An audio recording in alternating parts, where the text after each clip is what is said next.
अस्सलाम वालेकुम दोस्तों, मेरा नाम है साहिल और आप देख रहे हैं इस्लामिक नेम्स चैनल। फ्रेंड्स, आज हम बात करेंगे अदीबा नाम के बारे में। अदीबा अदीबा नाम का मतलब होता है अदब वाली, यानी वेल मैनर्ड।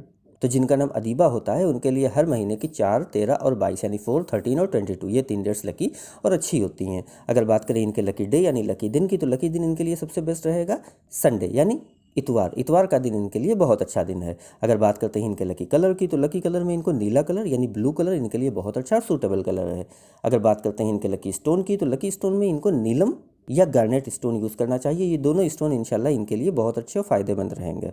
अगर बात करते हैं इनके लकी नंबर की, तो लकी नंबर है इनका 4 यानी 4 नंबर इनका लकी नंबर है। तो ये थी अदीबा नाम की शॉर्ट डिटेल। अगर ये वीडियो आपको अच्छी लगी हो तो इसको लाइक करें, शेयर करें, हमारे चैनल को सब्सक्राइब करें। यहाँ पर हम आपको आपके नाम के बारे में सही शॉर्ट में जानकारी देते हैं। अगर आप अपने नाम के बारे में या किसी और नाम के बारे में जानना चाहते हैं तो इसके लिए इस वीडियो के कमेंट बॉक्स में उसका नाम लिखिए, बहुत जल्दी आपको उस नाम पे वीडियो मिल जाएगी। अगर आप अपने नाम के बारे में डिटेल के साथ जानकारी हासिल करना चाहती हैं तो इसके लिए इस वीडियो के डिस्क्रिप्शन में आपको एक लिंक मिलेगा, उस वीडियो को देखिए। वहाँ पे आपको जानकारी मिल जाएगी कि कैसे आप अपने नाम के बारे में डिटेल के साथ जानकारी हासिल कर सकती हैं। तो जाइए उस वीडियो को चेक करिए। और आज की वीडियो में इतना ही, मिलते हैं आपसे अगली वीडियो में। जब तक के लिए अल्लाह।